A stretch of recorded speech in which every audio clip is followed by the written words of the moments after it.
Teaching and Learning Committee meeting, January 5th.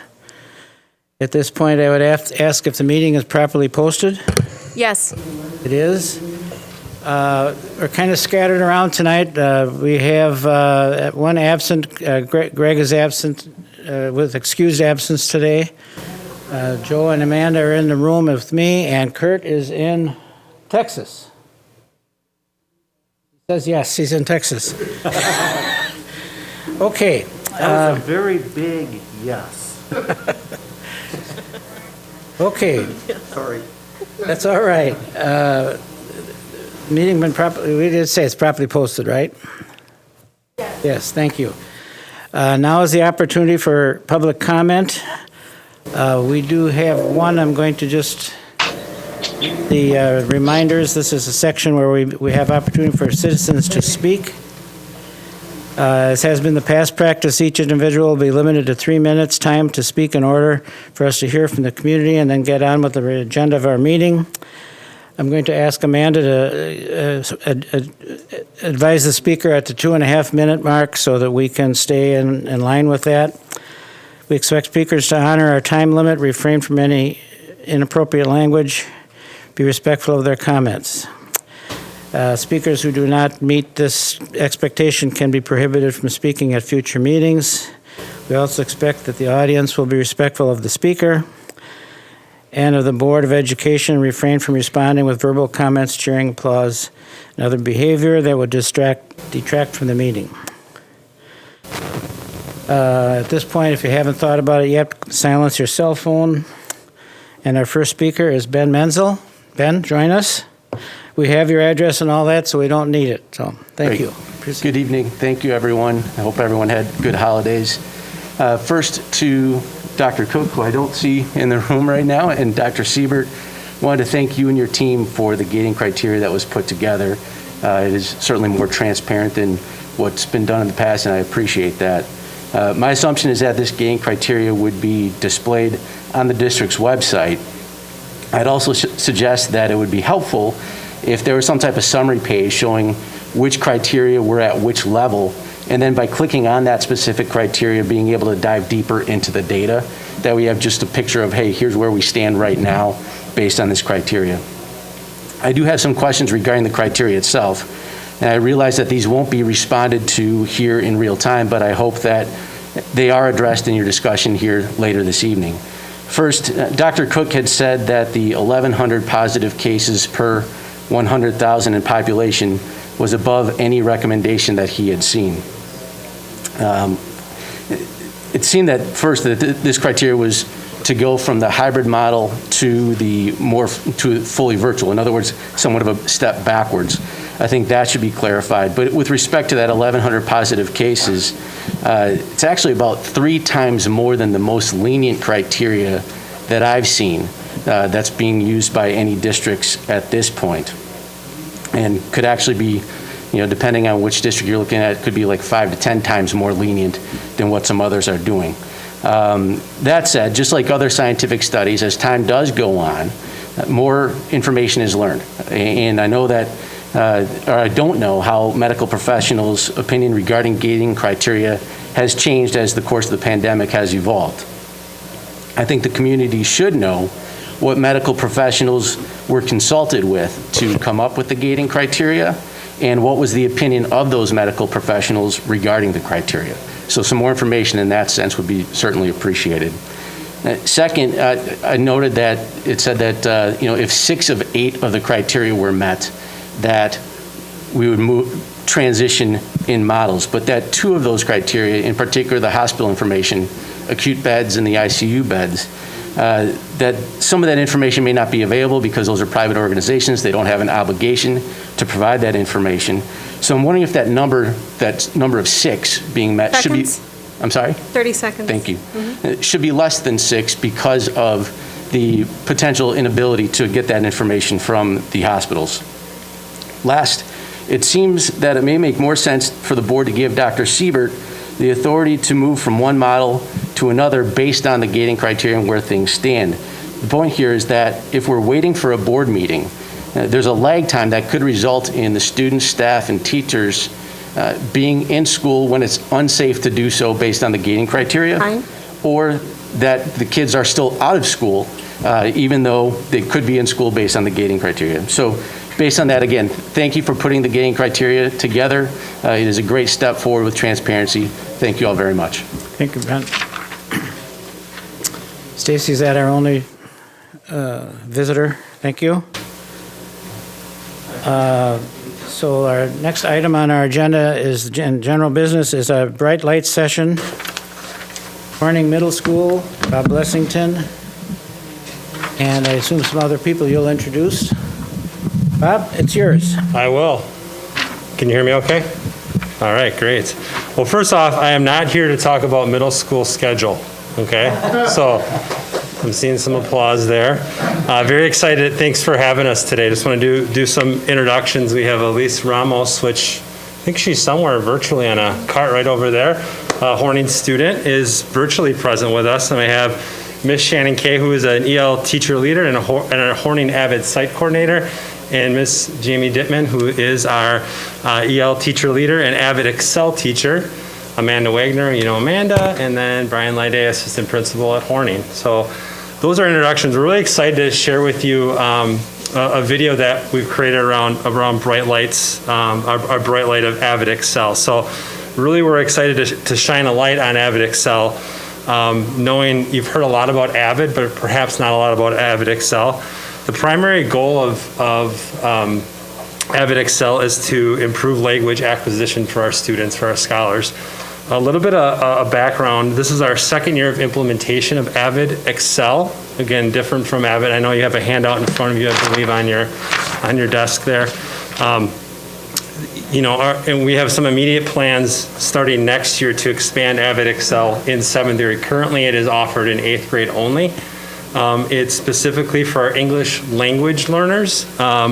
At Horning, just a little context around our English language learners. We currently have 81 current English language learners and 45 former English language learners that are first year being monitored. We also have, so you think about, a school of about 627 students, so, our percentage falls between 13 and 20% depending on how you consider those students that are being monitored. But I'll let Stacy, if you want to start the video and put your attention to the monitors.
All right, thank you very much. Apologize for the sound quality. I can tell you the original published version is much louder than that. I'll make sure you get I'll send you a direct copy so you can listen to some of those again. But we just want to, any questions you have, we're happy to help answer.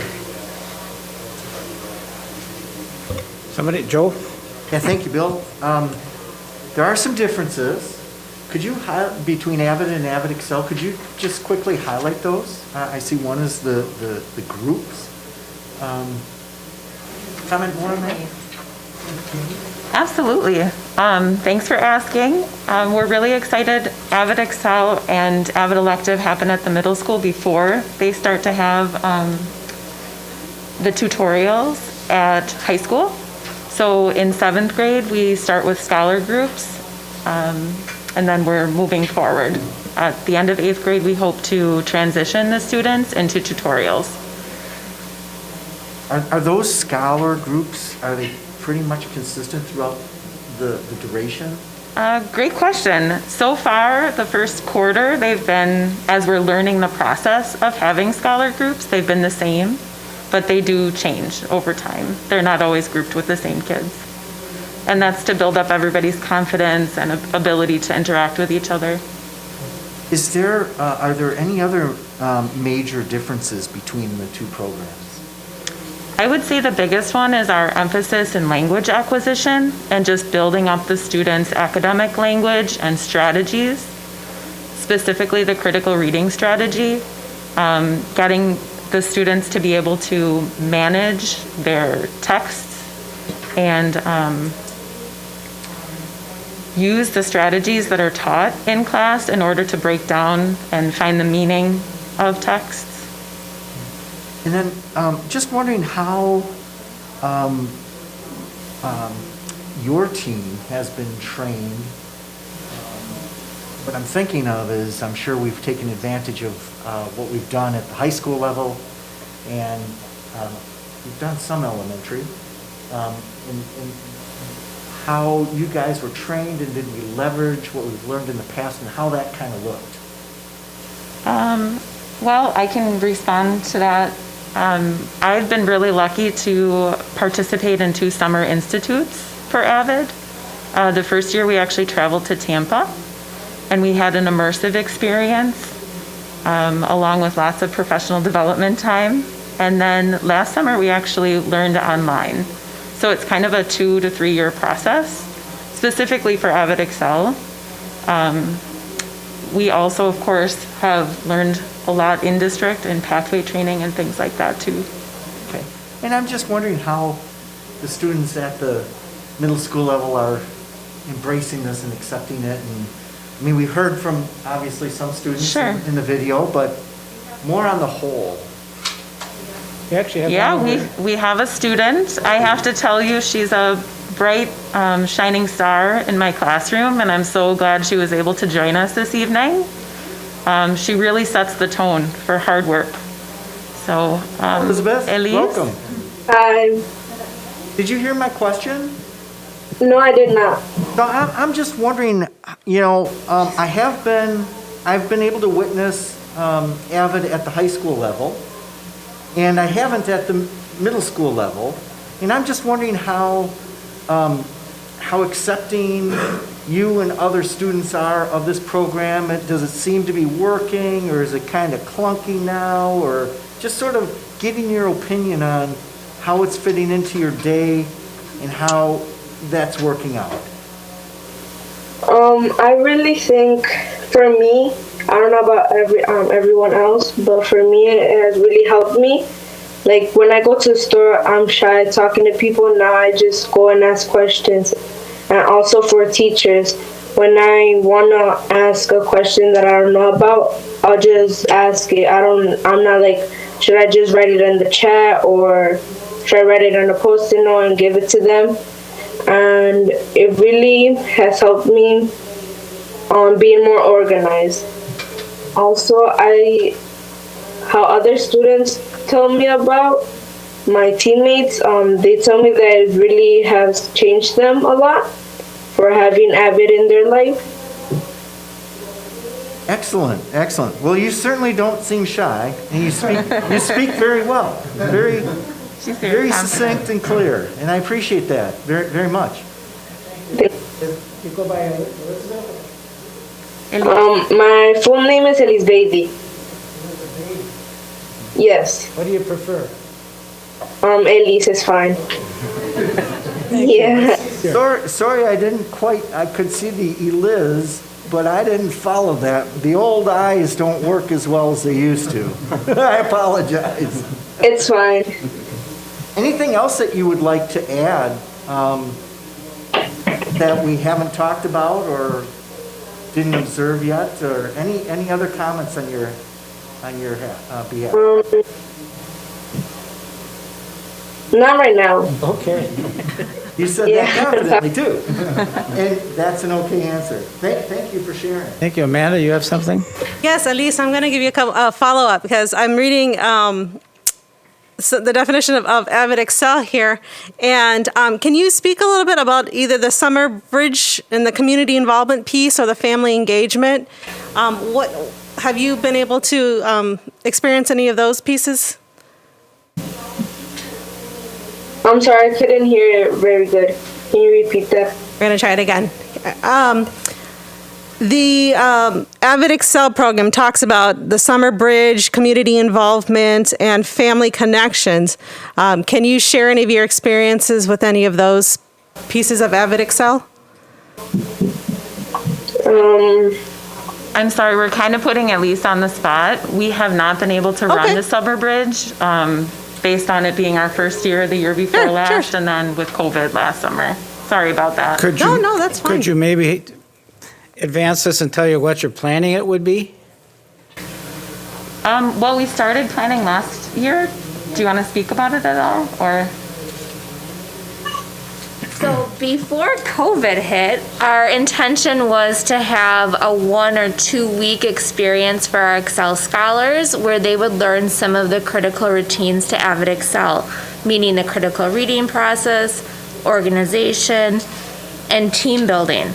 The idea behind this is to get the scholars in early and give them a head start. So when we hit the ground running September 1st, they've built that community and they feel safe as a community to start taking the risks and engaging in all of the hard work that Avidxl is. Great, thank you. Okay, anything else anybody has to offer on this one? As Amanda knows, this is one of my favorites, and I like it. Are we doing this at all 3 of our middle schools, or so this is not unique to Horning? Okay, thank you. Just wanted to straighten that up.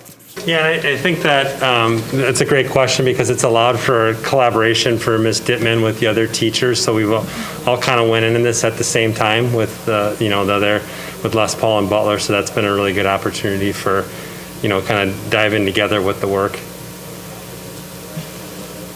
Great. Okay. All right. Thank you. Thank you. Good evening, everyone. Thank you. Thank you. Thank you. Let us know if you want to come visit. Did she say something? She said, if you would like to come visit, just let one of us know. We would love to have you see a scholar group. Thank you for that.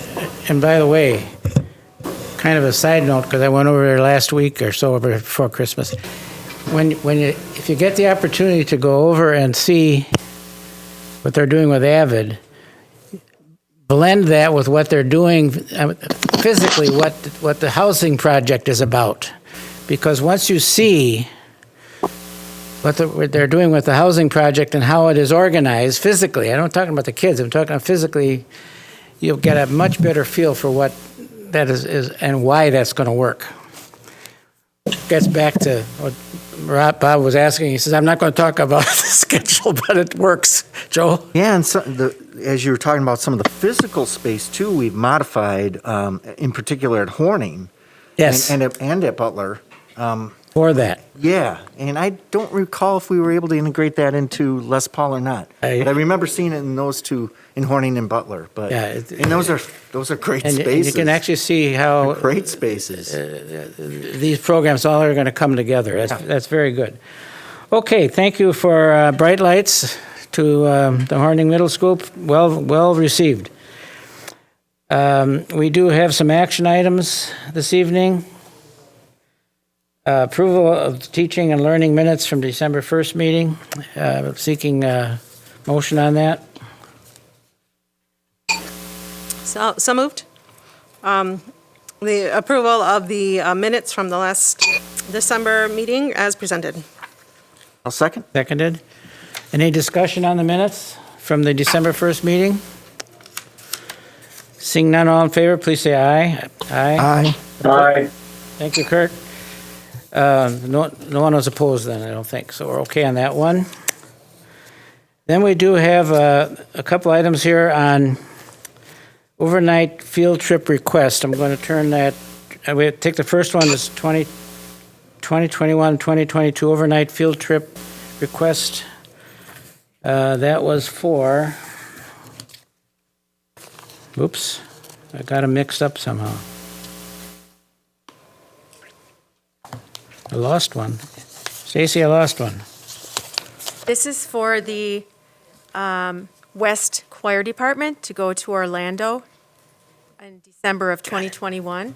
And Zachary Moore is here to answer questions if there are any. Found it, thank you. Okay, you want to kind of explain what you're looking for here, Zach? Yeah, so first of all,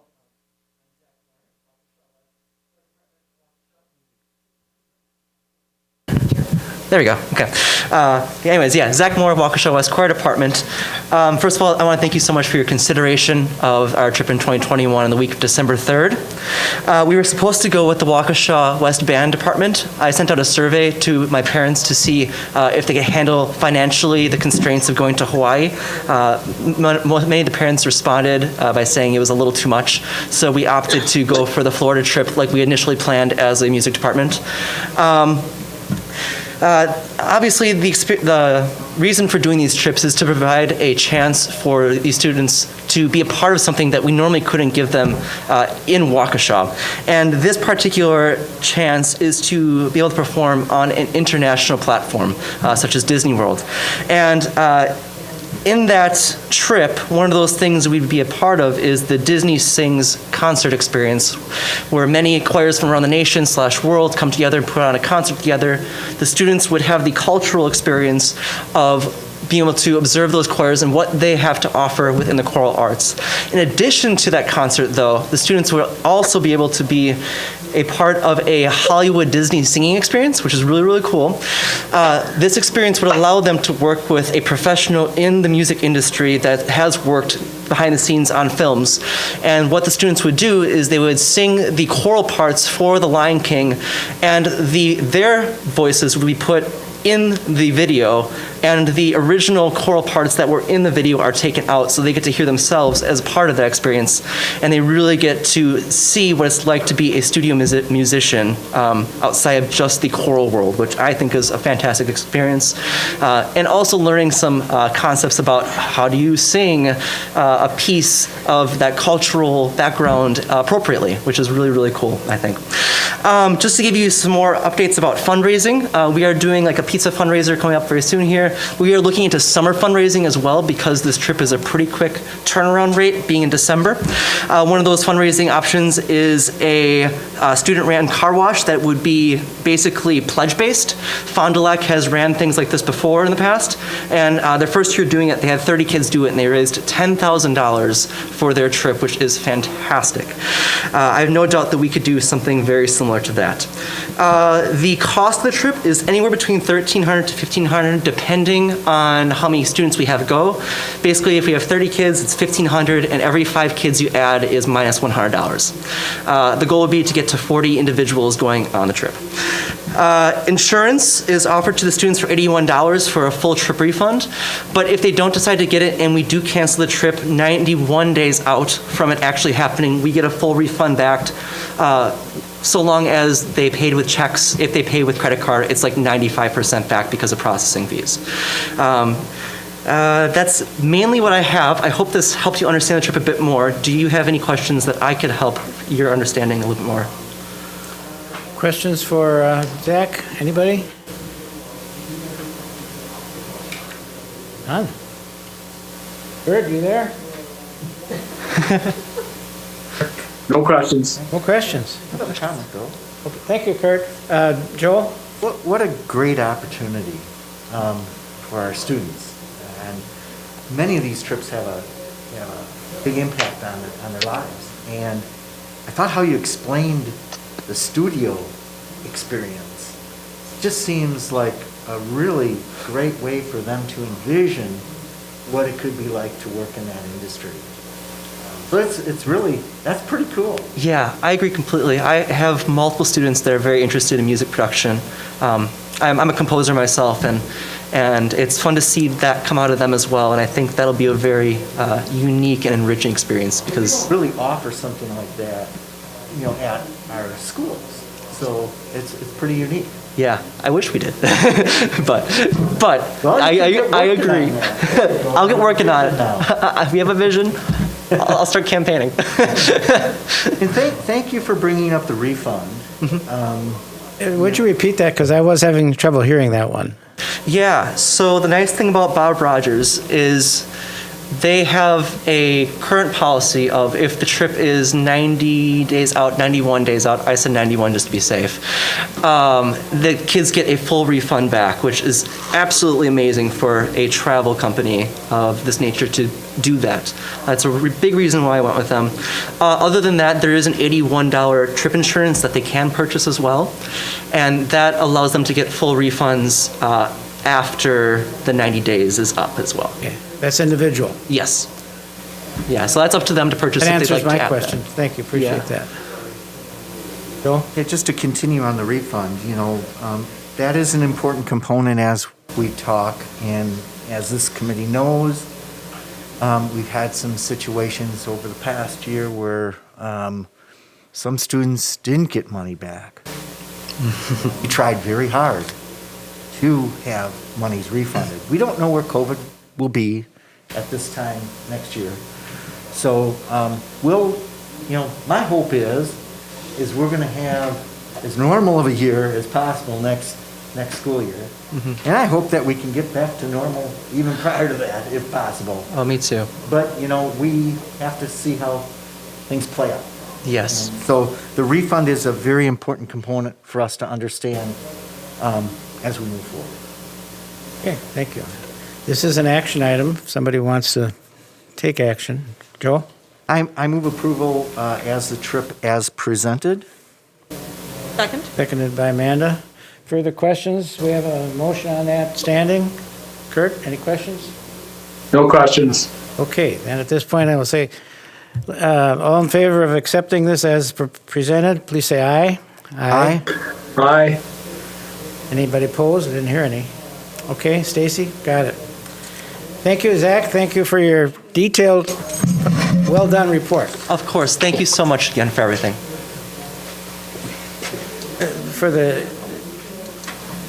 Stacy just left. I wanted to get her to say something. Well, you can do this. We have reconsidered bringing the chaperones in, or the sponsors into this, because we weren't doing that very much, but we're now going back to trying to get the real roots of the information. So, and thank you for getting us started on that again. The other action item that was listed here is the remnants of the overnight field trip to Canada. Stacy has told me that is canceled for tonight. And would you just explain quickly why? Or Yes, what we're going to do next? The parent group was surveyed by the chaperone prior to Christmas, and they determined that they would be better off postponing their trip until the next school year because of the Canadian border and the uncertainty and the fact that our committee was then going to determine whether we would cancel it for them. So they did decide to postpone with the travel company, and we will be seeing their new request for the 21-22 school year next month at our February T&L meeting for approval. Joe? If my memory is working, I thought that there is absolutely no penalty to delay because we're ahead of March 24th, I think it was. Or It's March? actually February 22nd. Okay, so I'm off. No, you're not entirely wrong, though. And so our February meeting will allow them to meet that deadline with the travel company. Okay. So that is why at our next meeting then, we will be reviewing that for approval, and they'll still have time to use the same investment that they've already made. Okay. Well, pass our thanks on to the people who are coordinating that and working through this. And unfortunately, we have to work through these things now. And hopefully this will all work out in the long run for these students. Yes. So for tonight, that's canceled. Okay, next action item we have is the approval of the math curricular resources, the books. So I believe Rachel is joining us on that one. Yes. Give her a second.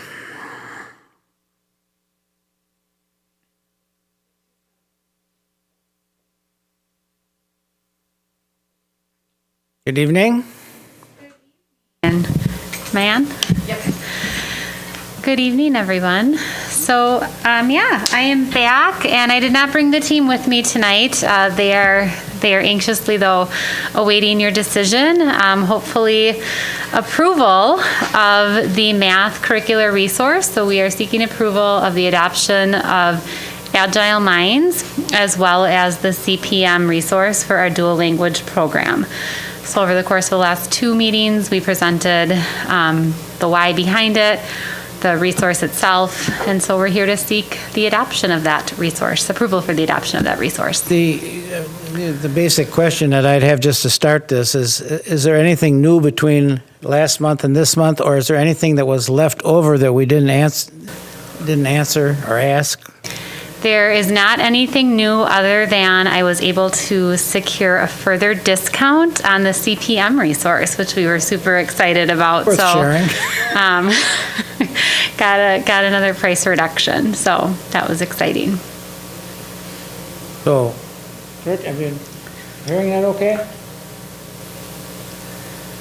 Yep. I'm hearing it fine. Okay. This is an action item, basically just confirming what we heard about a month ago for the resources. Joe? I move approval to adopt the Avidxl Minds and CPM as the curricular resources to support integrated math as presented. Second? Seconded by Amanda. Further questions or discussion on this item? Done. None? Okay. All in favor of accepting this, please say aye. Aye. Aye. Aye. And that was 4 people, so there's no no's. Okay. Thank you, Rachel. How very exciting. Thank you. We will be Share back. with the team that this was well managed. I will absolutely share with them, and we will be back in just a few months to update you with how we have been developing the curriculum for those courses. So you'll see us again soon. Thank you. Thank you all.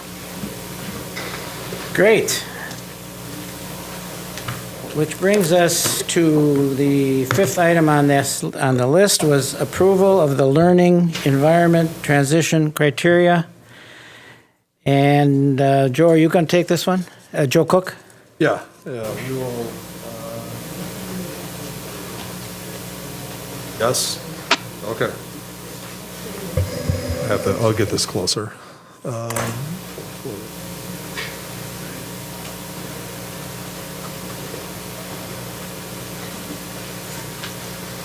Okay.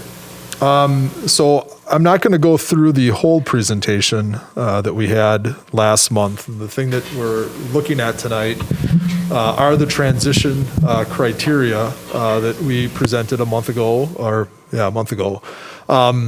Most of the criteria are the same, just to kind of orientate you to the document again. 25% student absenteeism over 5 days, 20% staff absenteeism, 75% or less subfill rate, 25% district buildings and virtual, our food service and transportation company not being able to provide services. The one document that I'll focus on in a moment is the 1,100 cases per 100,000 and the 10 days. The county is no longer tracking the number of active cases. They're tracking the number of new tests over a 10-day period of time. So I'll show you where that's at in a minute.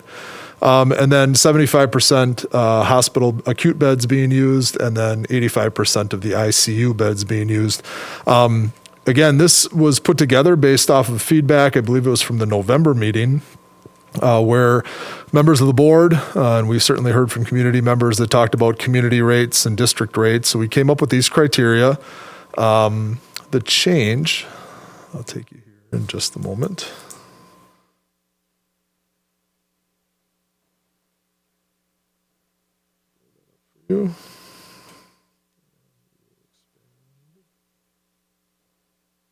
Full screen. If you can see this, this I think is as big as I can get it. Cursor at. If you look at the column where you see the last 10 days in the city of Waukesha, and then next to it you'll see the last 10 days in the village of Waukesha, we're looking at totaling up the total number of cases. And so what I'd like to direct you to is back in December they made this decision where from a county level we were at 3,300 cases, new cases over a 10-day period of time. And then in the city, we were at 684, and in the village, we were at 69 cases. So we factored that over 100,000 residents. And if you see in this last column over here, you can see that we were at 922 new cases per 100,000 residents. Over time, and there's a lot of factors that may have gone into this. We may have seen people not being out and about as much. We may see people taking different precautions. We may see people not going in and getting tested.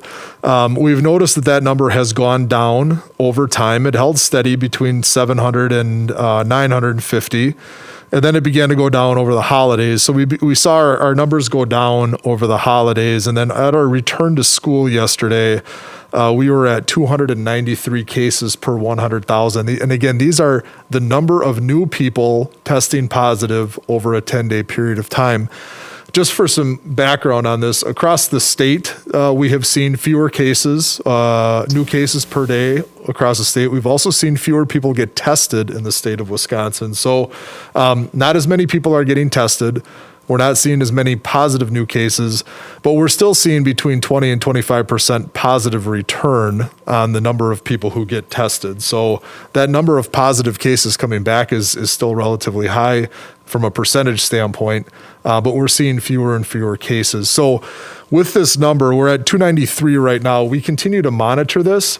We do not have a really good benchmark to go off of in this area.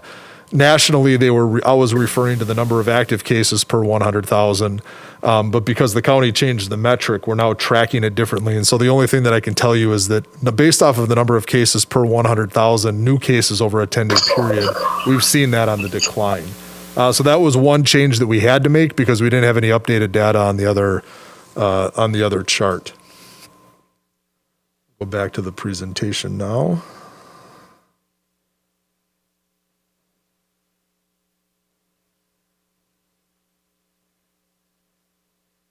When we come back here,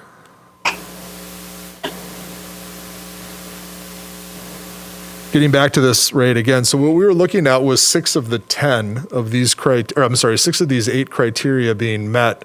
That would then trigger a board meeting where we would discuss what would be the proper learning environment for us at that time. So for instance, we are in the hybrid learning model. Would we want to step back based off of what we've seen to a all virtual environment? Or does the data show us that we would then want to move forward, for instance, into the 1-day virtual 4 days or 5 days a week, whatever it might be? So we wanted to create some criteria that would give us a benchmark to come to the board and say, hey, we should make a recommendation for change. If you look at this chart here, we put together a chart, and I know that that's going to be a little bit difficult to see. Pull it up for you. But in fairness to you as the committee members and then to the board as a whole and to any of our citizens who are watching, we wanted to see, since we began this discussion around transition criteria, exactly how close to those 8 benchmarks did we come. And so the committee knows we've always been able to staff our food service and we've always been able to staff transportation, so we haven't had those concerns. And if you remember back to November, what started out to be about our busiest time with the highest number of COVID cases, you can see that we hit 4 indicators over a 4-day period of time. And this was the week before the Thanksgiving week. During the week of Thanksgiving, we had 3 indicators. And then after Thanksgiving, things began to settle down from a number of cases perspective. And we had between 1 and 3 cases the week after Thanksgiving, first week of December. And then that went 3, 2, 1 the second week of December. We had 2 indicators met the week before the winter break. And then we had 2 indicators those 2 days before the winter break. So while these criteria, I think, are a good tool for us to use, just so everybody knows who's paying attention and for the committee, we've only gotten 4 of the 8 criteria met. And again, those 4 of the 8 criteria would say, hey, board, we need to have a meeting. We need to discuss where we're at. Are we in the right level? Do we need to move up or do we need to move down? So this is kind of the current state of the state.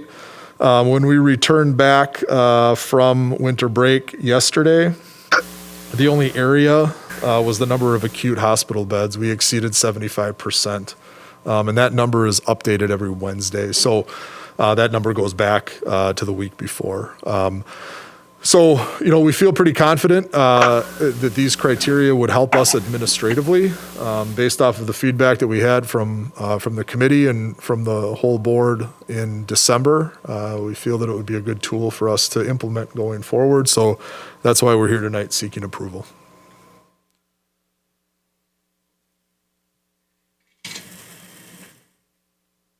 And the effort there, would be to move this into if we had a situation up there, would be to take it to a board meeting to discuss it. Sure, we monitor this daily. We update our forms daily. We would be creating some charts that would be public on our website that people could keep an eye on. We're still trying to refine what those would exactly look like so that it's useful for the community. But we are, Julie Kelleher in my office, the Human Resources office, people are constantly on this, updating it. So it's nothing that's just sitting there. We're not waiting for an alarm. It's something that we're monitoring daily. And then that would give us enough opportunity to say, we're getting close board, we may need to have a meeting, or in just a general Friday update saying, hey guys, everything's going fine, so. And I appreciate that level being in there someplace so that we can talk about it before you just make a decision. And the other element is that I continue to appreciate is that we have always worked not on the whole school, but on a room or a level or something like that. I mean, if we've had to take action, we've had to take it maybe in at a level or at a room or something like that. It's not shut the building down. Yeah, we've on a couple of occasions this year, I think it was 6 or 8 times during this week here, right around Thanksgiving. This week triggered several schools having to go virtual. Virtual, right. But we didn't have to do it district-wide. It's always our intention to, if we have to impact, it's the smallest group of students that we would have to impact. On a number of occasions, it's been classrooms that have had to be impacted. In other situations, it's been an athletic team or a club. In other situations, it's been the bus that the students rode on. In other situations, it's been a small pocket of kids in a classroom. So we are trying to impact only the smallest group of kids that we have to. Right now, as a district, if you look at our district website, before the meeting, I think we had 37 students who had tested positive for COVID. We had 107 students who were on quarantine. We are now starting to track were those in-school activity that triggered it, or was it out-of-school activity? Right now, the vast majority of the quarantines and the cases are all related to out-of-school activity due to the holiday. We've also noticed that among staff as well, as there were some holiday interactions, and that's what has led to people being on quarantine or isolation. Great, thank you. This also is an action item, so if anybody has comments or an action want to take on it, let me know.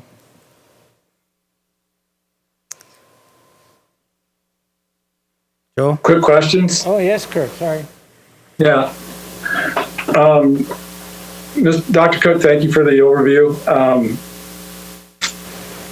I think there's a lot of misunderstanding as to how important that gating criteria is. It's more of a draft document. And then on top of that, it's kind of, as you stated, what we were looking at before is no longer available to look at. And I know our overall goal is getting kids back to school face-to-face safely in an environment where the community situation isn't as dire as it was back in November, as an example. And I think November creates a very good benchmark in terms of what the system was willing to tolerate within our healthcare system in terms of the number of people hospitalized with COVID-related issues. I believe that number has declined significantly. I haven't looked at it in the last few days, but Dr. Cook, have you looked at that number? The hospital rates, they have. Yeah. I don't have it committed to memory right now, but that was something that my assistant and I reviewed yesterday as we were updating, making sure that these charts were updated. The hospital fill rate is down substantially. It just Waukesha County is in a much better position right now than they were certainly back in November. So, sorry to interrupt if I interrupted, but I think that's an important factor that we really can't trust the percent. As we said, the hospitals aren't very accurate in those two parameters. We don't really know what the denominator is and does it change. But we do know that the hospitals were able to tolerate a certain level of COVID that was very, very high in November, and now that's down. So I think that's a great benchmark comparison, because if we're half of what we were in November, that shows that there's room in the system to handle a surge in COVID, I would say.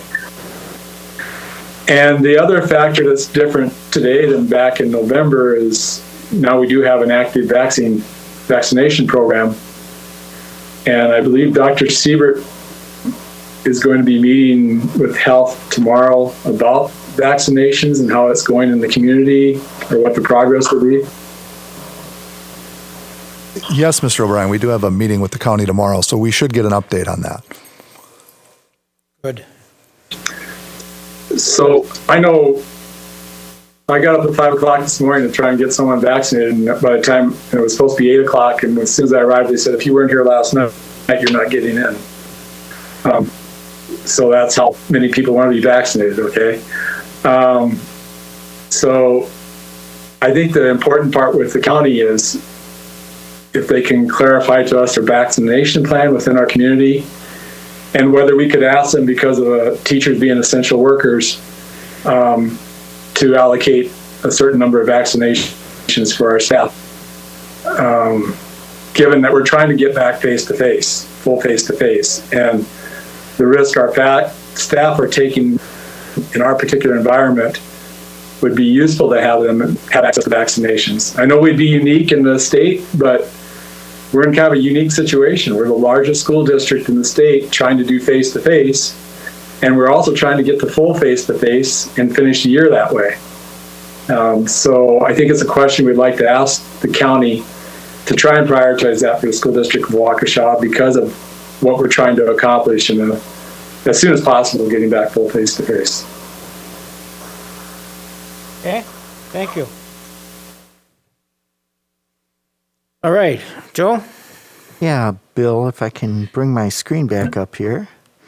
I'm ready to make a motion here. That's the downside of board docs, right? It turns off just as you're wanting to talk. I will move to approve the learning environment transition criteria as presented. Second. Seconded by Amanda. Any further questions on this? Joe?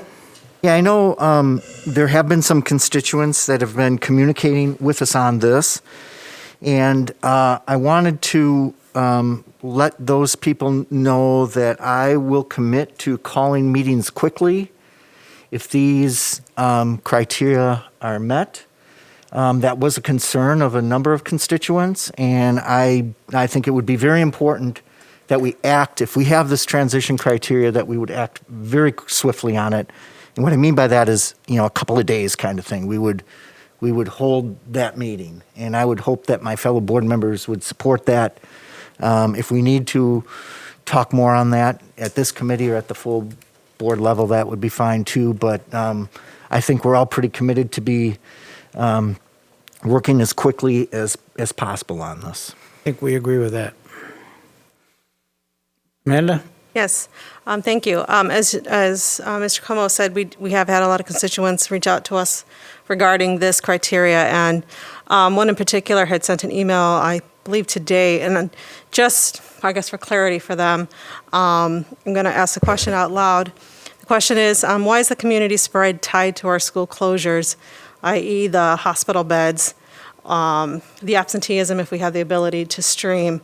So if we can just maybe address that out loud. So again, these transition criteria are not a decision point. They are simply a measure that says we feel that we are hitting both a community number and a school district number of cases, of community spread, of hospitalizations, where based off of the prevailing research and recommendations, we should have a discussion about the learning level. It doesn't say that we're going from 5 days a week face-to-face to closed, or from hybrid to virtual, or from virtual to 5 days a week face-to-face. It simply says that if we hit these benchmarks, we're going to have a meeting and we're going to discuss our learning level. What we have seen, what we've learned this school year is that numbers go up and then they come down. We have seen that testing numbers traditionally go up Wednesday, Thursday, Friday, case numbers. And generally on Sunday, Monday, Tuesday, the numbers are a bit lower. So we have patterns that have emerged as this school year has proceeded. So we feel generally very comfortable coming to you and saying, hey, these are good criteria. We think that they cover both the community, which was a concern of some of our board members and some of our constituents, and the district numbers, which was a concern of, I think, everybody and some of our constituents and some of our board members. So we put it all together. Darren Clark, he, kind of penciled this out for us. We put it together into some chart format, and so all we're doing is saying we are going to have a board meeting to discuss the learning level. Nothing is automatic about it. Good. Thank you, appreciate that. No? We did have someone, a citizen, address us tonight and was asking about some of the reporting and how the reporting might look on our website on this criteria. Can you give us an idea of what that might look like and the level of detail? So for each of those tables, we are going to have the benchmark, and then we are going to have where we are currently at, and it's going to be shared on a day-by-day basis. So people will be able to see through color coding if just using the 1100, it stands out in my mind. If we were over 1100, that is going to be represented in a color, and people will be able to see that color then triggers one of the factors. It doesn't trigger all of the factors or doesn't trigger a meeting, and people will be able to go through and see, hey, the district right now has 2 factors of the 8. The district has 3 factors of the 8. It's over a 5-day period of time. It's going to be color coded, and people will be able to see that in the chart. So it'll be made available as if the committee approves and the board approves of it next week. We'll begin to refine those charts, make those public then for everybody. It's important that we recognize that that's not after tonight. That's after next week. Correct. So if somebody starts looking at the website tomorrow, that's wrong. Correct. And that is if it passes. Correct. Pardon? That is if it passes at the board next That's week. correct. That's very accurate.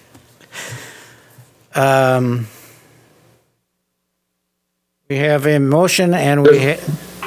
Sure, I'm sorry. Yeah, just, you pushed me too far away, Bill. Okay. Okay, I'm going to support the motion, but I just want to be clear that I would, because there's a few numbers in there that can't be reliably, they changed, right? We can't reliably get data on some of those numbers. I want the administration to know that we expect them to use flexibility if they, in coming to the board, because these numbers aren't readily available, in saying that we're comfortable with the situation we're in based on this, and this, and we'd like to have a change, transition to full face-to-face, or whatever it ends up their recommendation being. I don't want them to feel like they're hamstrung by this criteria in their desires to come to the board and request a change. That's a sound recommendation. Yeah. And Kurt, I agree with that. I think that just as with any, so since I've been on the board, which has been a lot of years, and a number of us have served a lot of years, our administration has never been shy at coming forth and asking the board to meet on a particular topic, no matter what that topic is. And I just think being on the board, we forget, we just take that for granted. But for the sake of the people in the audience, our constituents who we represent, there's never been a time where this administration has been hesitant to bring something important to the board. And I just think this is no exception. So I agree with you, Kurt, on that. Whether it's dealing with a specific criteria with transition here, something that maybe we didn't think of that trumps everything. We just don't know. But it could be any topic. No pun intended, actually. I just meant the word trump. Okay, this motion is for the committee, and it's going to move it forward. If approved, it'll be moving it forward to the full board next Wednesday, a week from Wednesday. Okay, ready? All in favor of that, please say aye. Aye. Aye. Okay. There was 4 approvals of aye, no. So it passes. It'll be going to the board a week from Wednesday. Okay, thank you. And that wraps up our action items for this evening. We do have a discussion information item from Amy Rybel. Amy? Good evening. Happy New Year. Good to see you. Can everybody hear me okay? Okay. It's hard being so far away and using a mask. So it has been a while since I've seen you. I haven't had a lot of new information to share, and I'm going to make up for all of that tonight in 17 very busy slides. So you should have a packet in front of you, or administration has an online version that I shared. We administered our MAP assessment to our students this fall, and I was asked to come and share with you both how students did and whatever information I could share about the change in learning status since we've been back in the buildings. So as we remember, we were virtual last spring, and maybe how that impacted things. And that was not an easy question to answer, but I'm going to give you tonight my best information about what that learning looks like at this point. Because there's so much information in here, I've actually run through this presentation with 2 different people. So I did a dry run twice, and I learned something from that process. There are 4 different data sets in here, and there is an instinct to draw conclusions about each data set. And it causes a bit of an emotional roller coaster. So to the extent that we can, at this point, just to objectively look at each data set and then draw our conclusions at the end. I think that may save us all some stress in the process. So, but definitely ask questions as we go through as well. So, it's been a while. I can't remember the last time I was here talking specifically about MAP. So I wanted to start off by running through just some background. The MAP assessment stands for Measures of Academic Progress, and it's designed to measure student achievement and growth and their progress over time. It is a computer or online assessment that is a computer adapted assessment, meaning that the computer gives the students a question based on how they responded to the previous questions. If they get a question right, they get a more difficult question. If they get the question wrong, they get a little bit easier question. And it starts to figure out and develop what's called a Writ score. And Writ is an acronym for the race unit. And the best way I can describe the race unit to you is the idea of inches on a yardstick. So if you think about measuring your child's growth on the wall, inch by inch over time, each inch is an incremental unit of growth. It's the same from 1 inch to 2 inch, same amount of growth. A race unit gives, or a Writ score, is the same amount of growth from a Writ score of 150 to 151. It's the same amount of learning to 151 to 152. And over time, as a student grows, their Writ score gets to be a higher number. So think about those just inches on a yardstick. Each Writ score is incremental growth. We test students on the MAP test in reading and math. And for the first time this year, we were able to widely administer it remotely to our virtual students. So that we did not have that available to us in spring. So we did not test students this past spring. So some additional kind of SDW background about using the MAP test. We've been using it for a number of years now, since before I entered the district. And we typically tested all of our students, kindergarten through 7th grade, in the spring of every year. And I say generally because there are a few exceptions. Kindergartners and 1st graders don't take reading, they just take math. Dual language has a little bit of difference based on the student's grade. And we always tested our 8th graders in the winter because we liked that fresh score going into high school course planning. So, but generally we tested all of our students to get a summative score in the spring. And like I said, we weren't able to do that this past spring. We also made MAP testing available to our schools in both the fall and the winter. But that was optional. It was schools' discretion if they wanted to use those windows. And often our schools would use the fall window for new students, or students who for some reason they didn't have a score on from the past spring, or they like to get a fresh score going into fall to measure growth throughout the school year. Many of our schools measured students in the winter, and just to check progress. So that winter administration is in January. And so in January of 2020, last January, that was the last time we tested kids prior to this fall. And we did test thousands of kids last winter. So that was helpful to us coming back. And I'll share some of that data as we move forward. This year, we've committed as a district to administering the MAP test to students in kindergarten through 8th grade 3 times. Fall, so it was September and October this year, except for our STW elementary virtual students who tested mostly in November. January, February, and then we'll test again in May.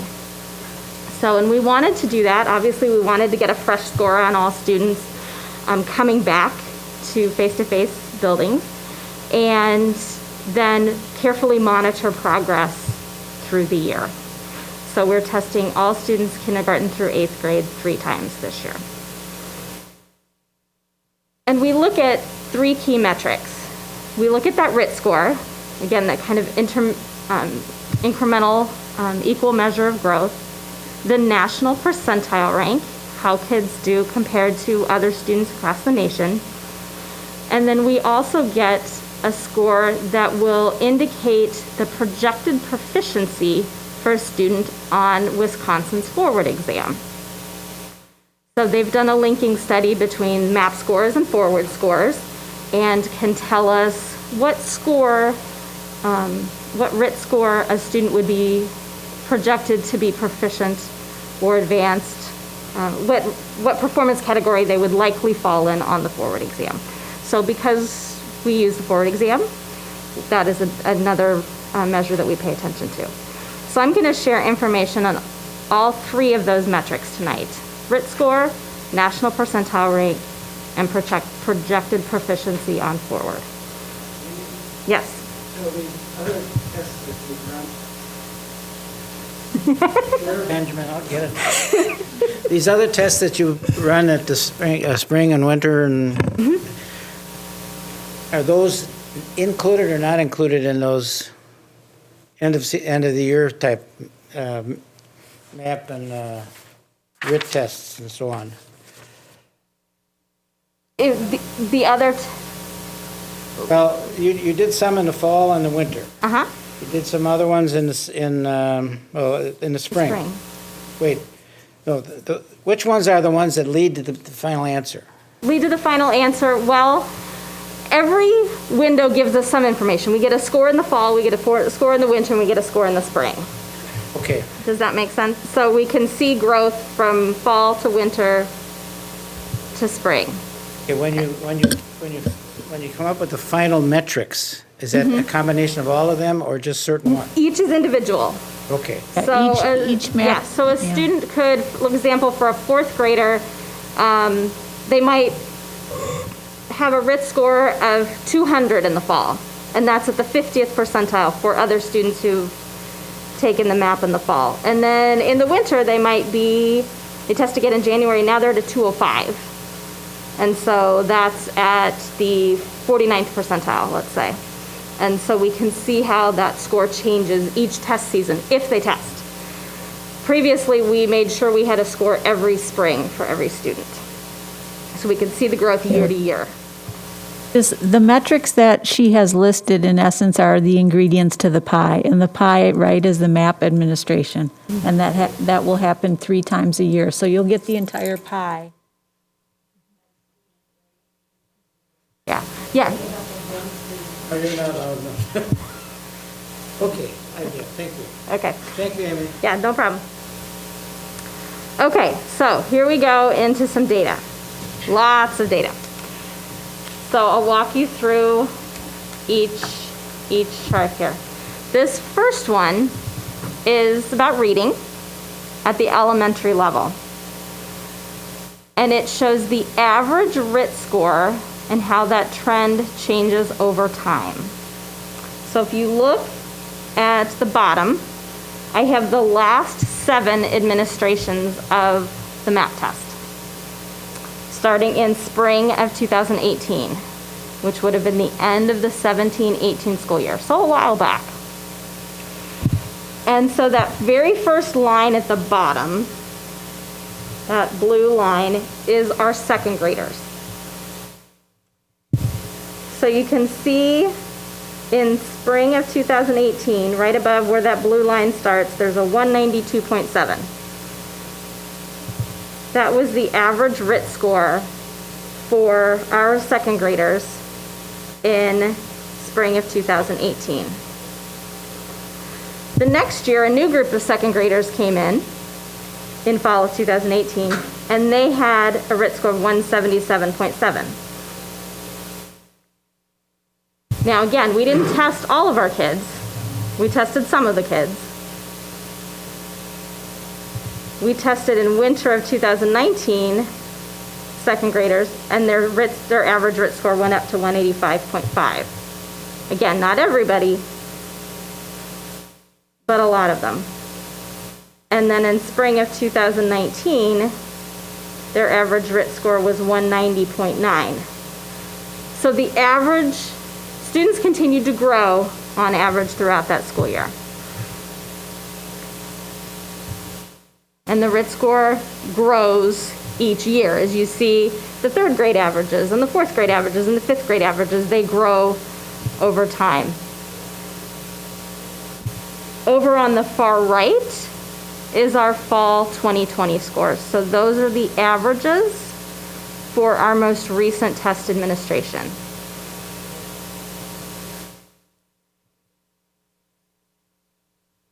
$176.7, $191.8, $199, and $207.3 in the 4th grade. So one of the pieces here is it's kind of a predictable pattern. Students grow as they go forward. We bring in a new group of students at that grade level, their beginning Writ score is going to be lower. Regardless of how many students we test, whether it's everybody or not, we see that pattern for our students. So that's one way to look at how students have changed over time in their reading growth. Just that's what the Writ scores look like. So I wanted you to see that view. Joe. For me, at least, it'll be easier to ask questions as we... Yeah, that's fine. So absolutely. What I can take from this is that roughly, if you look at the fall of 2018 for second graders, fall of 2019 for second graders, and fall of 2020, basically the Writ scores are virtually the same. So the reason why I bring this up, and I think we're going to see that also for the other, for 3rd grade, 4th grade, and 5th grade, the same statement is true. So one of the things that our constituents have been asking us is, how are we doing? How are we doing with all this virtual, so much more virtual than what we're used to? And I think that this is evidence to say that we're doing just fine and kids are still learning. Is that a correct statement? I think that's a good start. I've got more views for you to see, but yes, I think that's a conclusion you can draw here. Okay. And I know it's just one little tiny. Yeah, it's just we're looking at. And again, we're not 100% comparing apples to apples because they're not the same kids across, and we didn't test the same number of kids every time. So that is a factor, but I still think it's something we can feel good about. But I can look at when we transition from spring, let's say, of 2019 as a second grader, I can jump over to fall of 2019 and go up to the 3rd graders. And I can see that roughly there wasn't really, I'm just going from 2nd to 3rd grade, there wasn't a drop-off. A lot of times we see a drop-off in the summertime. And We didn't see that, at least not between second and third grade. I could also say that from third grade to fourth and from fourth to fifth. That's actually good news. Okay, I mean, that's my own little simple mind. Yeah, now there might be a little bit of a again, that emotional roller coaster as we go through. So, Jody knows what I'm talking about. So anyway, so that's elementary reading. Oh, I think Kurt's got a question. Oh, Kurt? Yeah, I know at some point in the sequence, maybe I'm out of sequence, but when we're talking about math testing, what about the children that are doing temporarily because of the situation, that are doing fully e-achieve or something like that? Have those children being tested at all? eAchieve tested some of their students, but not all, and that's been kind of part of their charter status. They've done a couple of different things, but our kids, for example, who were in SDW virtual, those elementary kids, we did test them. And so that was a new experience because we did that purely remotely.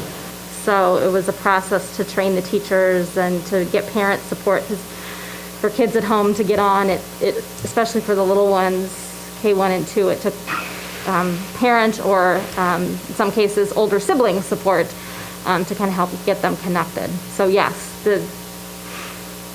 yep.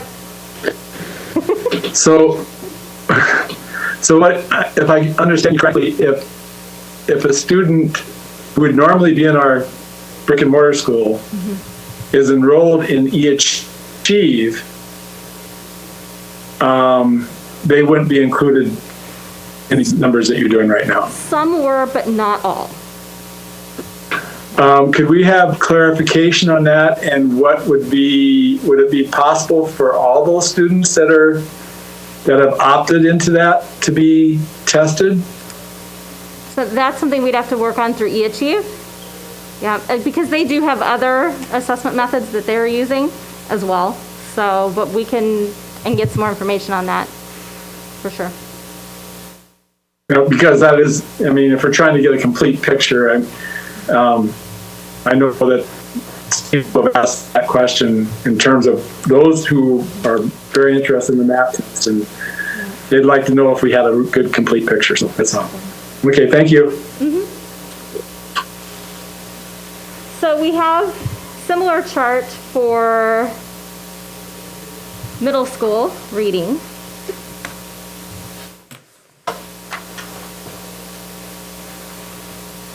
And then math at both the elementary and the middle school. And I can see you already looking at those, so I will pause for questions.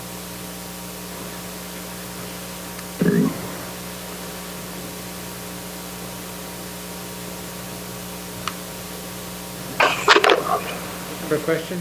Yeah, if you've got one. Gotta get over there before Benjamin gets me. On the 6th, 7th, and 8th grade. Yes. On reading? They're different kids each year. But one of the things that's interesting me is that overall, the top level there, the orange-red one, going in the negative direction. Is that some of our concern with our reading program and our literature program? Maybe. Well, that was one of the basis for looking at the instructional minutes change at the 8th grade. That's related to this? Thank you. That's.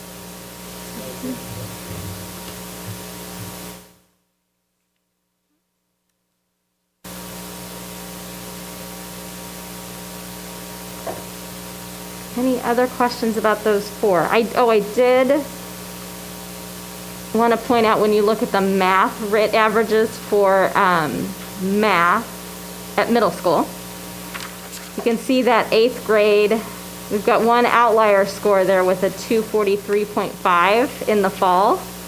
And that jumped right off the page for me, and I dug into that a little bit. It was just 100 students that we tested in that group, and the majority of them scored at the 90th percentile or above. So, which is great.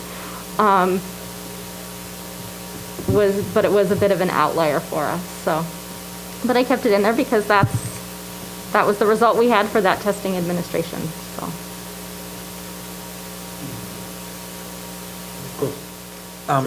Yeah, Amy, I don't know if you're the right person to ask this question of. I'm going to take a step back from looking at our whole district real quick.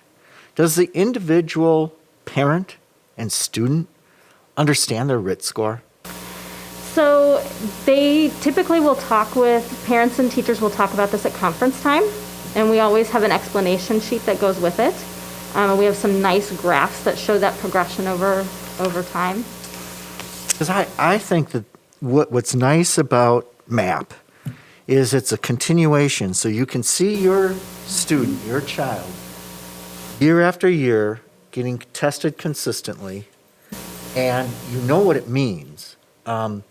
And it uses the same scale, so it's very helpful, I think. Also, probably the teachers coming in, getting a new batch of students saying, "Hey, where are the kids? What's their Writ scores?" And so I just didn't know how into it parents are, and if they're not, they should get into it, And the student too. I mean, the student should really understand their progress or where they need help. So I would say that varies by classroom, but I can think of some specific situations where teachers have really talked, because there's some opportunities for goal setting in here with students, and I have seen teachers do that work with kids. Not an overemphasis on one score, but yet what are the things you can do to continue to grow your score and your skills. So. Okay, so any further questions about the line graphs? Otherwise, I'll jump ahead, because I know we could have hours of fun with this. So then I have some hopefully colorful charts that show another way to look at this data. And I talked about national percentile ranks. So this is a nationally normed test, so we can take a look at how our students compare to other students across the country. And so I created this chart to take a look at the percentage of our students who were scoring at or above the 50th percentile. And you would think nationally, what percentage of students score at or above the 50th percentile? 50%. So anywhere where we're above 50%, that's a plus. So for this particular chart, the same 7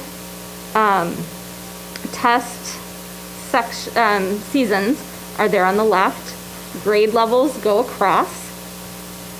And then in each box is the percentage of students at that grade level in that testing season who were at or above the 50th percentile. And you can follow the colors as cohorts. So those second graders, and this first chart is reading, second grade in the spring of 2018, 64.7% of them scored at or above the 50th percentile. And that number is in bold because that was a season in which we expected to test all of our students.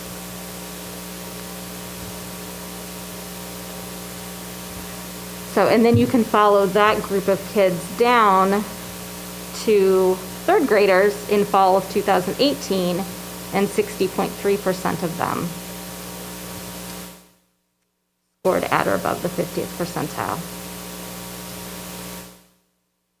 And keep in mind, in order to maintain your percentile rank through testing seasons, you would need to continue to grow because the other students, the norm group, they're growing. So as a fourth grader, for example, in the fall, if you have a Writ score of 200, if you don't grow and you score, or let me say this, if you're a fourth grader in the fall, you're going to be at the 50th, and you have a 200, you're going to be at the 50th percentile. In the winter, if you stay at the 50th, or if you stay at that Writ level of 200, you haven't grown. Everybody else did grow, or the norm group did grow. So you're no longer at the 50th percentile, you're now at the 34th percentile. You would have to have a score of 206 in order to be at the 50th percentile.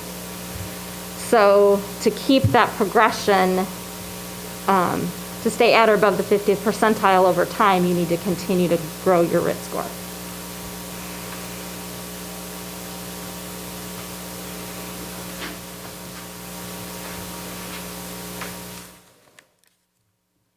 So the color coding and the cohorts continue on the next chart to middle school. So for those kids who move out of elementary and go on to middle school, you can see their scores continue there.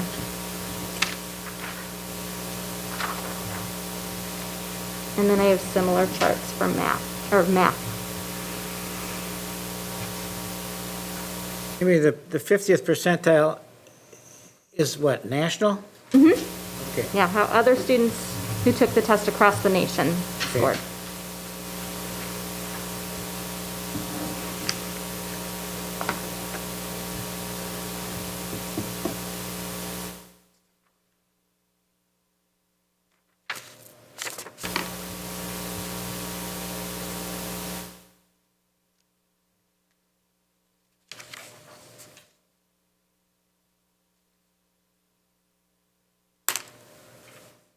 Well, you got a group of kindergarten kids coming in this last fall that were Yep.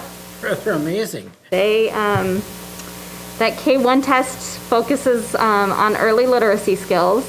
So, yeah, they were rock stars in that group. Kindergarten or 4-year-old? 5-year-old kindergarten. So we can maybe assume that some of these kids came in as 4-year-old kindergarten kids?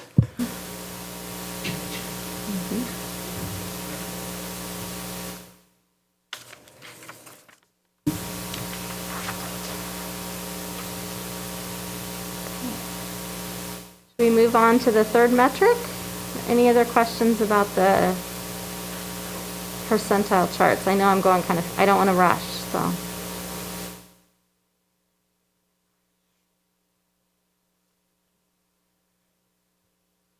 Bill? Oh, I'm sorry. Just real quick, any cause for concerns in any of this? Well, I think there are places where we see dips, particularly in math, in the percentiles. So I think it's something that ongoing has been looked at and might speak to some of the curriculum revision that's happening at secondary. But again, you have to take into consideration how it looks spring to spring, ideally when we're testing all kids. So there are some places here that maybe it's a mixed bag, but keeping in mind that we're looking at these not only programmatically, at the district level, but also individual teachers and students working with kids and families on how to continue to address these. So. Thank you. Yeah, certainly. Okay, so then the third piece is that projected proficiency on the forward exam. And this, in my preview presentations, was where we hit a little bit more of maybe that emotional roller coaster, because these, I can show you these numbers looked a little bit lower than what we'd seen before, but I'll explain it, and hopefully it'll make sense.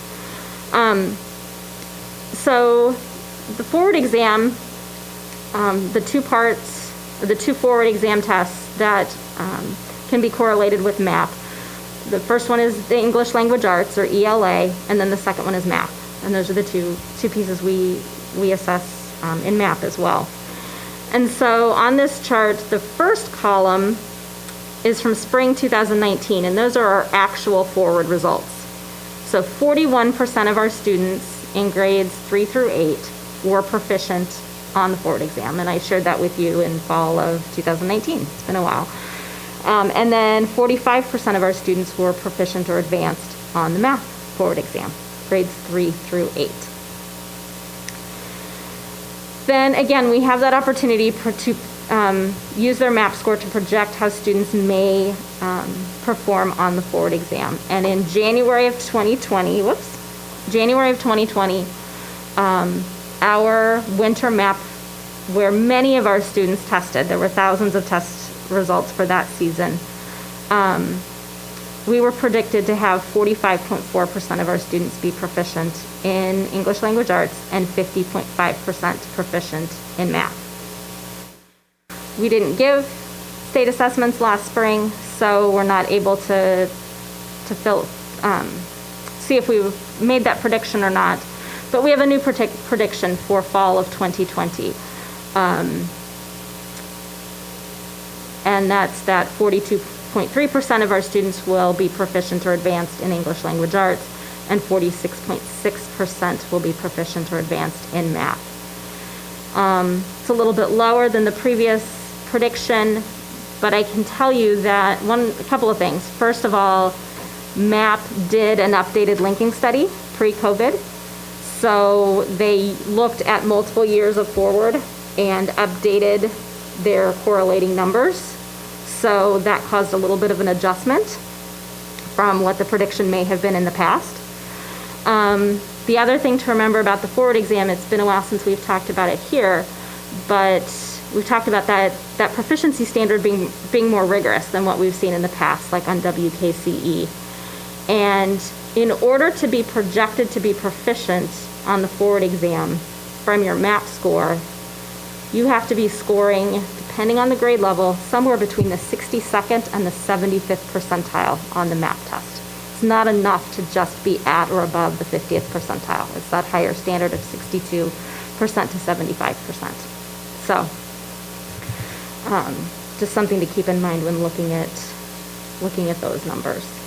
So, and we'll know after our spring assessments how close this prediction was. So, and we'll get an updated prediction with our winter assessment too. So we'll see how that shakes out. But just another way to look at this picture, and every student in grades 2 through 8 would get a prediction on whether they're predicted to be proficient or not from the MAP test. So, Amy, the forward exam covers all those grades? Yes, 3 through 8. 3 through 8. Mm-hmm. Okay. Yes, second graders get a prediction based on third grade data. They kind of back map it so you can get a sense before the kids get to third grade. But yes, kids in grades 3 through 8 take the forward exam. Yeah.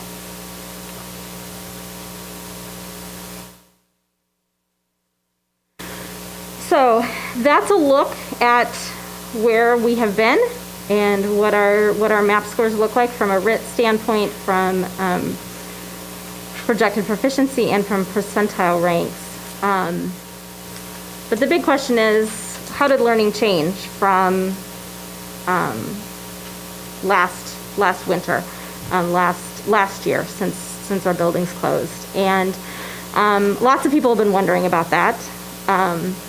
There's a lot of information over the summer. I absorbed a lot of information about what learning loss would look like, and experts were talking a lot about that, and I'm sure you heard some of that conversation too. So MAP did a national study this fall, and I got to sit in on a webinar with them back late last month, and they talked about the study that they did.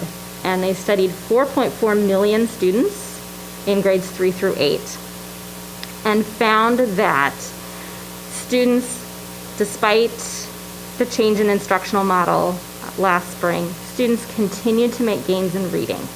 Their achievement percentiles, remember I said in order to maintain your achievement percentile, you have to continue to grow. Achievement percentile for those 4.4 million students on average were similar to what they had in 2019. I'm sorry, I should have said that.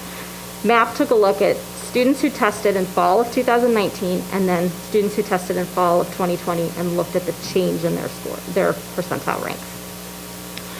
Their percentile ranks in reading stayed similar. Not so much in math. They found that students' achievement percentiles dipped 5 to 10 points from fall of 2019. So depending on the grade level, that may or may not have been a learning loss. It may have been just a lack of growth. anticipated growth. And there were some questions about why math and not, why weren't they the same? There were some conversation around reading generally is easier for parents to help with at home. There are more opportunities to continue to further your reading. Go read a book, go do this, go write a letter, those kinds of things. Whereas there may not have been as many opportunities to further math just in the natural environment during all of our stay at home. Also, they talked about, again, we teach math differently than we all learned it in school, so it's more challenging maybe to help at home. We do see math anxiety in kids, and in some kids, and you combine math anxiety with pandemic anxiety, and that, may decrease the interest in math. Math also noted, they did make a note about the fact that their test participation this year nationally, their test pool was not as diverse this time. There was some diversity, but they noticed that some of their schools that typically would test, that serve communities that have high levels of poverty, were not testing this year. Likely they were closed, and so that, or virtual learning, I shouldn't say the schools aren't closed, they're just in virtual learning. So that may have changed the test pool a little bit. But overall, the data showed a much more optimistic picture than people anticipated. It was not the significant learning losses. And our results really mirror that national study. We didn't have enough kids test in fall of 19 that I could do the same kind of comparison that MAP did. But we did have enough students test in winter of 2020, last January, that I was comfortable studying kids who had a test score in winter and kids who had a test score this fall, and to see what the change was. And so those are on the next two slides. This shows the average change in reading percentile from last winter to last fall by grade level. And so this is reading. And you can see that in third grade, kids... For our district. These are our SDW kids currently with us right now who were also with us last January, who took the test this past fall.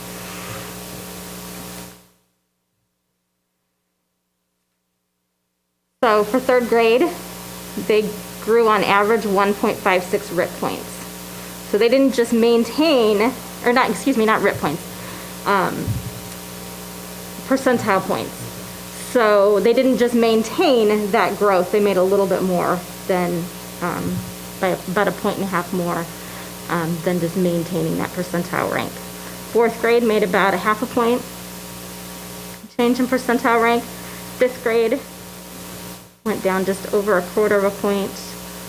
Sixth grade, 4 1/100ths of a point. Seventh grade made a 3.5 point gain, and then eighth grade down just 0.5 point. So largely maintaining or growing.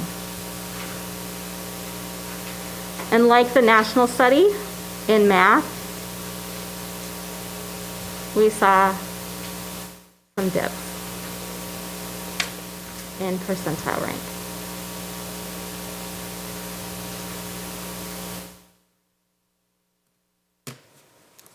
But in some cases, again, it's not a learning loss so much as it's just not as much growth as we typically would have.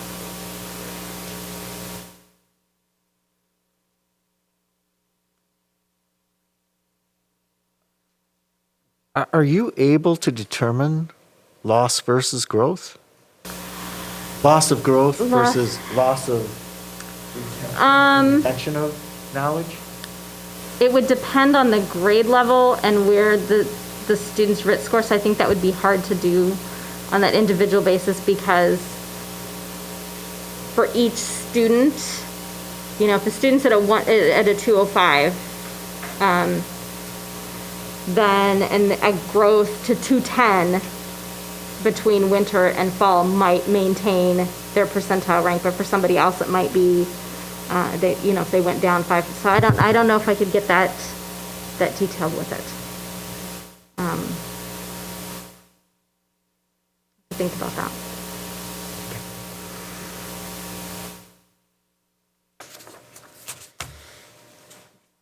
The other factor that would play into a learning loss that we would have to work through would be a student's participation or engagement with the test, because we do have some false, occasionally, and MAP has put in some provisions to prevent this from happening as much as maybe it once did, but a student can get a little, just click through the test and I didn't really engage with it, and I'll show a learning loss when really, I've got more skill than I just showed. I just didn't want to engage in the test today, kind of thing. So that would be a more complicated study, but yeah. I also just want to add, as important and now aligned as MAP is to project forward, this is one snapshot in time of a data. Just for the audience, but to remember that. Although an important data point, it will add to the multiple assessments that we use.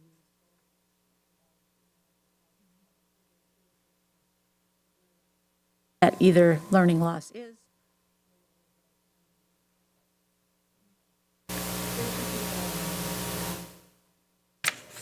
That leads.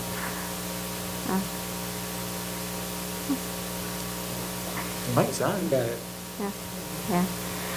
So that leads perfectly into kind of the conclusion I had here, and I labeled this next steps, but really these things have already been ongoing because teachers get the students' MAP data the next day after they test. So much work has already been done at our schools. But I talked with teams, our coaches and principals before the school year started about just using caution when interpreting results. And to use multiple data sources. We never make high stakes decisions for a student on one data point. And especially in this time period, especially for a student who, if a student's score did drop dramatically, paying attention to the history of scores, what their ability to engage in virtual learning was last spring. I think of one particular situation I helped with where the students' parents were both essential workers, and so they were at grandma's house all day, not able to, to access virtual learning to the extent that they would have. We wouldn't want to intervene in certain ways for that student. They just need more time and support to catch up. So, we just using caution with this data. We asked teacher teams and our school leaders to review student MAP scores, paying particular attention to our students scoring below the 25th percentile. And that final chart I have for you is the percentage of students by grade level who scored below the 25th percentile. So you can just get a quick glance of what that looked like in each school.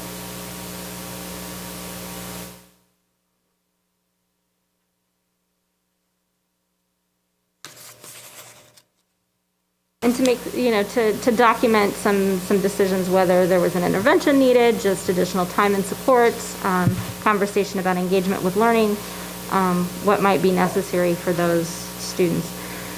Teachers have access to a rich resource called the Learning Continuum, which will show them what students at certain Writ levels are ready to learn, what skills they're ready for, and so teachers can use that as a resource when planning lessons, again, combining that with other information they have. We encourage teachers to pre-assess skills, particularly at the beginning of the year, to figure out if there were pieces, prerequisite skills that maybe students didn't have quite as solidly as they might have in a previous school year, to help provide additional support there.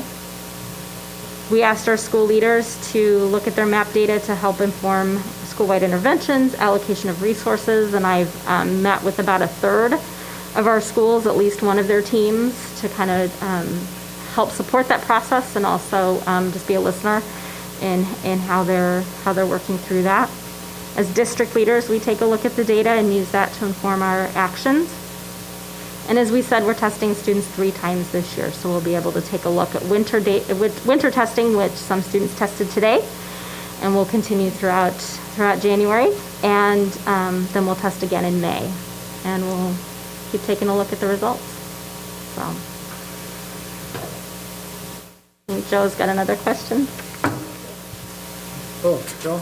Yeah, just a couple things. Question and comment. So the chart or the information on the last page that indicates the percentage of students below the 25th percentile, that is for the data comparing winter of 2019 to winter of 2020? That is just fall 2020. Oh, so our fall. most recent score. Fall. Okay, I'm sorry. 2020? Yeah, that's okay. Fall of 2020. Fall of 2020. I'm sorry, I could have labeled that better. That is just the most recent score.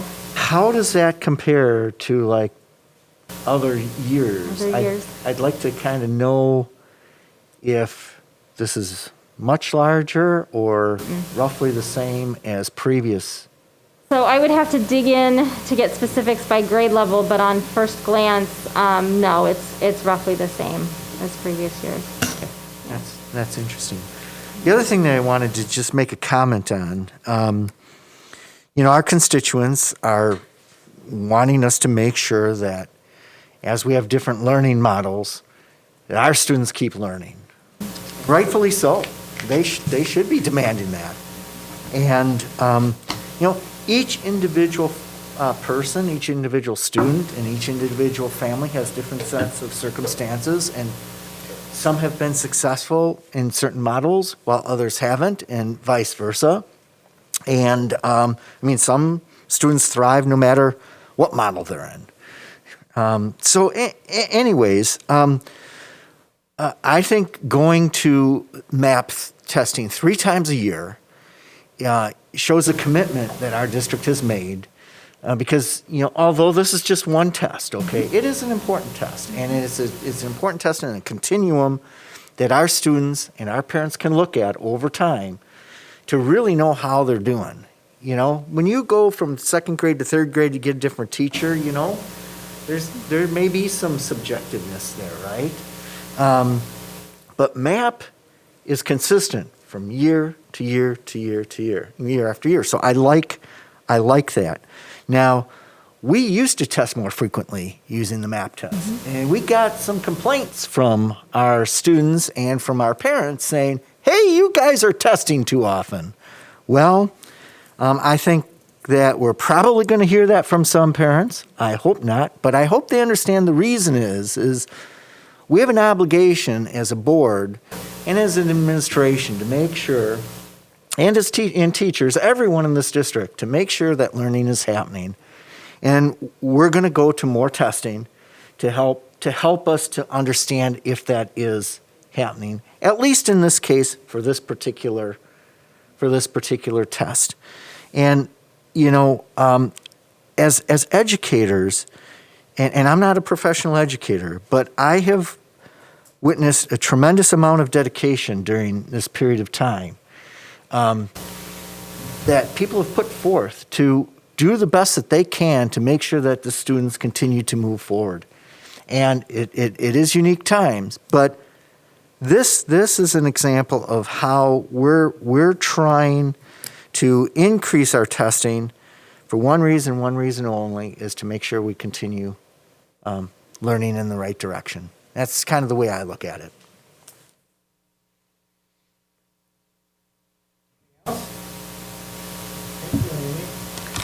You're welcome. Thank you. March maybe? What? She'll be back with us.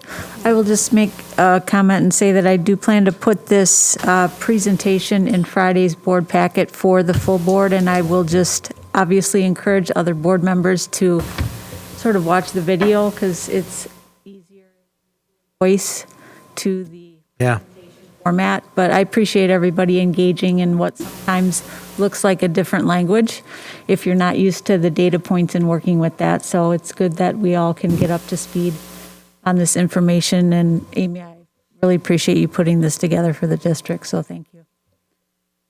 Thank you. Thank you, Amy. Okay. That does conclude our discussion items for this evening. Other business would be any recommendations from board members for something for a future future committee meeting.